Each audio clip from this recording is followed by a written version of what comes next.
ओ God, ये धूप में जाकर मेरे चेहरे का ग्लो ही चला गया। ना जाने स्किन भी कैसी अजीब सी हो गई है। नहीं नहीं, अब मैं धूप में नहीं जाऊंगी। मैं आप खुद जाया करो मार्केट से सामान लेने।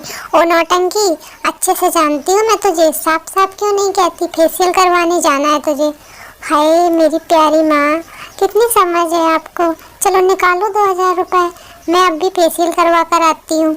हे राम, 2-2 हजार कम वक्त इतने सारे पैसे हमारे ज़माने में महीने भर का राशन आ जाता था। तो माँ, वह तुम्हारा ज़माना था। उस ज़माने में तो मुल्तानी मिट्टी से ही फेस पैक लग जाते थे, लेकिन हमारे ज़माने में तो चॉकलेट और फ्रूट्स के फेस पैक होते हैं। तभी मुँह ये चॉकलेट और फल लगाने से ही इतने पैसे ले लेते हैं। ले जा। और सुन, अब तेरी इस महीने की pocket money cancel. Thank you माँ। और रही पॉकेट मनी की बात, वो तो मैं निकलवा लूँगी, उससे तो मेरा बाकी का मेकअप का सामान आएगा। मुझे लगता है लड़की के लिए कोई मेकअप की दुकान वाला लड़का ढूंढना पड़ेगा। रायमा को बचपन से ही मेकअप का बड़ा शौक था। जब वह 7 साल की थी तभी से वह अपनी माँ की बिंदी, लिपस्टिक, नेल पॉलिश लगाकर सजती धजती रहती थी। ऐसे ही दिन बीत जाते और एक दिन क्या हो कहा तूने हरीश, अपनी रायमा के लिए अच्छे घर से रिश्ता आया है। तो तू कल ही बात आगे बढ़ती है। और कुछ दिन बाद ईशान अपने परिवार के साथ रायमा को देखने उसके घर आता है। उस रोज रायमा ढेर सारा मेकअप करके तैयार हो जाती है। रायमा का सुंदर चेहरा और उसके चेहरे का ग्लो देखते ही ईशान और उसके परिवार वालों को वह पसंद आ जाती है। यह तो बिल्कुल कटरीना कैफ लग रही है और ऊपर गाल तो कश्मीर के लाल लाल सेब लग रहे हैं। मुझे तो ऐसा लग रहा है आटे की बोरी से निकल कर आई है। माँ, उसे मेकअप कहते हैं, मॉडर्न जमाने की है तो मेकअप तो की शौकीन तो होगी ही। कुछ देर बातें करने के बाद वह सबको पसंद आ जाती है और सब उन दोनों की शादी पक्की हो जाती है। शादी वाले दिन बारात दरवाजे पर आ जाती है और दूल्हे को स्टेज पर आए हुए 1 घंटा हो जाता है, लेकिन रायमा थी कि उसका मेकअप खत्म नहीं हो रहा। मेरी माँ, अब बाहर आ जा, दूल्हा भी इंतजार करते करते सूख गया है। कुछ देर बाद रायमा स्टेज पर आती है। वो बेहद ही सुंदर लग रही थी। सभी लोग उसे देखते रह जाते हैं। शादी के बाद वो अपने ससुराल आ जाती है और गाड़ी से उतरने से पहले वह फिर से अपना बैग खोलती और लग जाती है मेकअप करने। अगले दिन उसकी पहली रसोई की रस्म थी, लेकिन नई बहू को तैयार होने में इतना समय लग जाता है कि सुमित्रा को खुद थक कर खाना बनाना पड़ता है। कुछ देर बाद, बहू कहाँ रह गई थी तू? वो माँ जी, तैयार होने में समय लग गया। अच्छा, अब मैंने खाना बना दिया। ऐसा कर, इसे बाहर सबको सर्व कर दे। और सुन, शाम को तेरी मुँह दिखाई है, मोहल्ले की औरतें आएंगी तुझे देखने। तो जैसे तूने अभी वक्त लगाया ना, उस हिसाब से तो मुझे लगता है तू रात ही कर देगी और सब औरतों को बिना मुँह दिखाई के ही जाना पड़ेगा। इसलिए तू दिन से ही तैयार होना शुरू कर दियो। जी मम्मी जी। रायमा दिन में ही तैयार होना शुरू कर देती है। शाम को उसकी मुँह दिखाई होती है। बहू, तो तू चांद का टुकड़ा लेकर आई है। सभी औरतें शगुन देकर चली जाती हैं। ऐसे ही कुछ दिन बीत जाते हैं।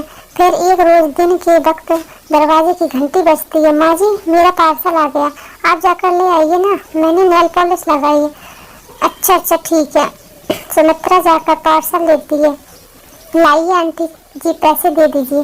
पैसे? बहू, तूने पैसे नहीं दिए क्या? नहीं मम्मी जी, आप ही दे दीजिए ना। अच्छा, कितने हुए? 100 रुपए? नहीं आंटी जी, कैसा मजाक कर रही हो? आंटी जी 3000 हैं। ऐसा क्या है इसमें? अच्छा रुक, अभी लाई। पैसे देने के बाद फिर वह बॉक्स लेकर सास अंदर आती है। बहू, तूने कोई गहना मंगवाया है क्या जो इतना महंगा आया है? अरे नहीं मम्मी जी, वह तो इसमें मेरा मेकअप का सामान है। 3000 की नेल पॉलिश। अच्छा मम्मी जी, इस डिब्बे को यहाँ रख दीजिए और आप तब तक जाकर खाना बना लीजिए। वह मेरे हाथों में नेल पॉलिश लगी हुई है ना। आप सास चली जाती है रसोई में खाना बनाने और बहू आराम से अपने कमरे में बैठ जाती है और टीवी देखने लगती है। फिर नेल पेंट सूखते ही झट से वो पार्सल खोलती है जिसमें ढेर सारा मेकअप का सामान होता है। रायमा बड़े मज़े से वह सारा बॉक्स खोलकर बैठ जाती है। तभी उसकी ननद कॉलेज से घर आ जाती है। हाय भाभी, इतनी सारी नेल पॉलिश, लिपस्टिक और मेकअप, आप कॉस्मेटिक की कोई दुकान खोलने वाली हो क्या? नहीं, यह सब तो मैंने अपने यूज के लिए मंगवाए हैं। ओ वाह, फिर तो यह वाली नेल पेंट और ये वाली लिपस्टिक मेरी ननद झट से उसमें से सामान लेकर चली जाती है। जब देखो मेरे मेरे कपड़ों और मेकअप की नज़र गड़ा के बैठी रहती है। रायमा का मेकअप का सामान हर जगह रहता है, चाहे वह उसके कमरे में हो या बाथरूम में, यहाँ तक कि कई बार तो रसोई में भी। ऐसे ही एक दिन जब वह अपने ससुर के लिए चाय बना रही थी, तभी उसकी सहेली का फोन आ गया। क्या बात कर रही है प्रिया, तूने मेगा मॉल से मेकअप किट खरीदी है, वो भी शहनाज हुसैन की? हाउ लकी यार। वो चाय बहू चाय बनी है? नहीं जी जी बस लाई पापा जी। रायमा जल्दी से चाय के साथ बिस्कुट रखने की बजाय लिपस्टिक ही रखकर ट्रे में ले जाती है, जिन्हें देखकर मनोहर बोलता है, बहू आजकल मार्केट में नए तरह के बिस्कुट आए हुए हैं क्या? बिल्कुल लिपस्टिक जैसा लग रहा है। हाँ, अरे यह तो मेरी लिपस्टिक ही है। अच्छा हुआ पापा जी आपने खाई नहीं, नहीं तो 3000 का नुकसान हो जाता। आप रुकिए, मैं अभी आपके लिए बिस्कुट लेकर आती हूँ। यह सब देख मनोहर भी हैरान रह जाता है। कमाल है भाई, रसोई में भी लिपस्टिक लेकर जाती है। उधर अब सुमित्रा भी अपनी बहू से सादत से परेशान होने लगी थी। उन्हें कहीं पार्टी में जाना होता था तो रायमा कम से कम 2-3 घंटे लगा देती रेडी होने के, साथ ही वह घर के कामकाज करने से भी बचती रहती। एक रोज उनके यहाँ कुछ गेस्ट आते हैं। बहू जल्दी से सबके लिए बढ़िया बढ़िया पकवान बनाकर तैयार कर ले। ओह गॉड, इतने सारे लोगों के लिए पकवान, मेरी तो हालत ही खराब। जैसे तैसे रायमा ढेर सारा मेकअप करके रसोई में जाती है। उस बुआ जी की बहू को देखो कैसे तैयार होकर आई है, लेकिन मुझे क्या उससे सुंदर तो है मैं ही लग रही हूँ। अब जल्दी से शीशे में अपनी शक्ल देख।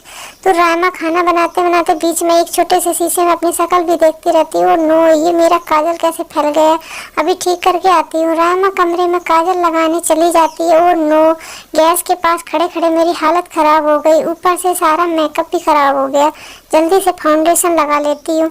रायमा फिर से मेकअप करने लग जाती है, लेकिन इन सब में उसे काफ़ी टाइम लग जाता है और रसोई में चूल्हे पर रखा सारा खाना जल जाता है। कुछ देर बाद उसकी सास को जलने की स्मेल आती है। वो जल्दी से रसोई में जाती है।